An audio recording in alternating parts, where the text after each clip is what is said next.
అందరికీ నమస్కారం అండి. నేను మీ విజయలక్ష్మి రామదాస్ని. మీ అందరికీ ఈరోజు నేను కొన్ని సేకరించుకున్నవి, కొన్ని రాసుకున్నవి చిన్న మాటలు చెప్తున్నాను.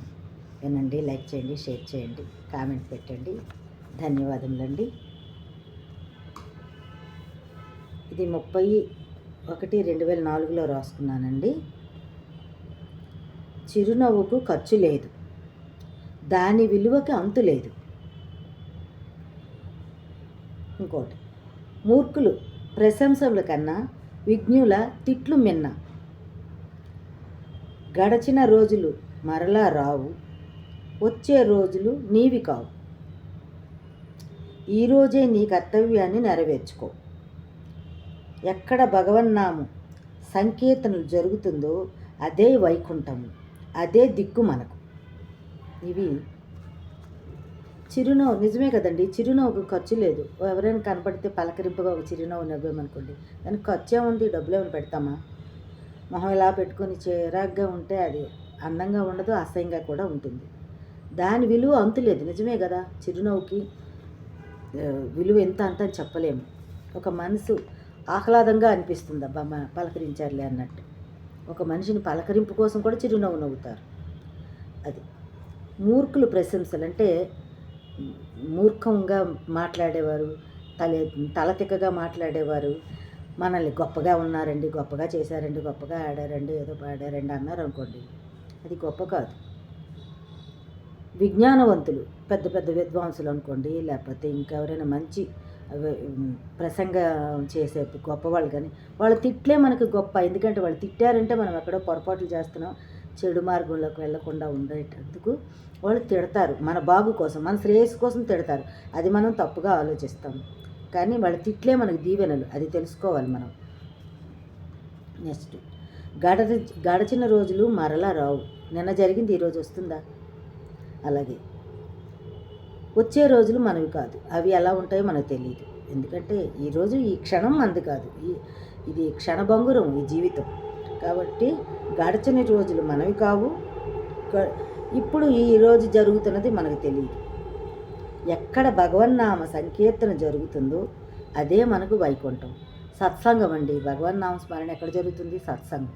పెద్దవాళ్ళు చెప్పే ఉపన్యాసాలు కానివ్వండి, ఓ తిరుప్పావై కానివ్వండి, ఎక్కడైనా కచేరీలు కానివ్వండి, రాముడు దైవం గురించి మాట్లాడే ప్రతి విషయము వైకుంఠమే. అక్కడ ఆ ప్రదేశంలో సర్వదేవతలు వచ్చి కూర్చుంటారు. ఒక ఆంజనేయుడే కాదు, అందరికంటే ముందర వస్తాడు ఆంజనేయ స్వామి. కానీ వీళ్ళంతా వస్తారు. మంచి విషయాలు ఎక్కడుంటే అక్కడ భగవన్నామ స్మరణ ఎక్కడ జరుగుతుందో అక్కడ వీళ్ళంతా ఉంటారు. వాళ్ళు వినాలనే తాపత్రయం. వీరు మనమే కాదు, రామనామ స్మరణ, భగవన్నామ స్మరణ వినాలని వాళ్ళు కూడా తహతహలాడుతూ ఉంటారట, దేవతలు కూడా.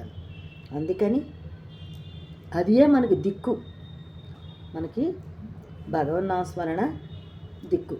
అందుకని ఈ క్షణభంగురమైన జీవితం కోసం మనం తాపత్రయపడిపోతాం. కానండి, ఇవి మనకి శాశ్వతం కాదు. ఎప్పుడైనా పుట్టిన వాళ్ళు ఎప్పుడైనా గిట్టక తప్పదు. అది ఎప్పుడన్నా తెలియదు. కానీ పుట్టిన ప్రతి వ్యక్తి కూడా ఎప్పుడో ఒకప్పుడు స్వర్గానికి వెళ్ళిపోతామో, ఎక్కడికి పోతామో తెలియదు. మనం స్వర్గానికైనా అనుకుందాం. అంతేనండి. ధన్యవాదములండి. ఎంతవరకు విన్నందుకు.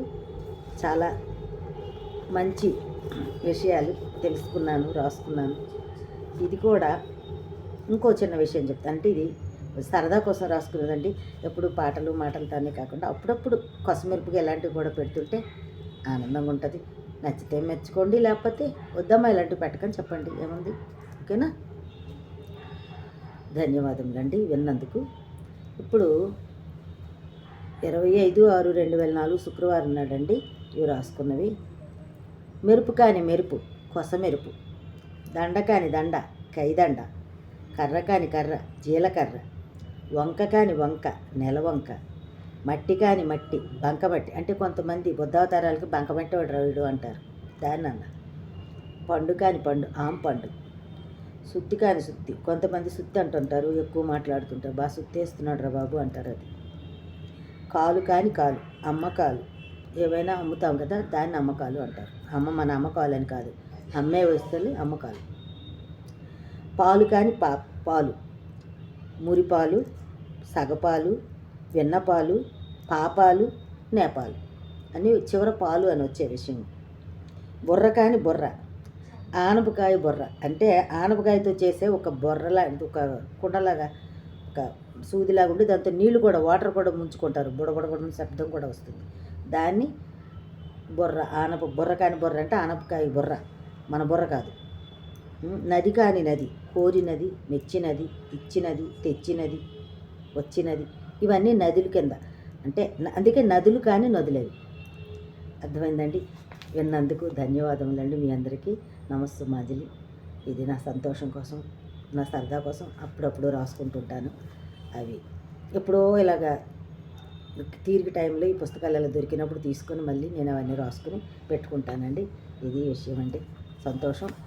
ఎప్పుడు ఒక హనుమ చరిత్ర పాడతాను, వినండి.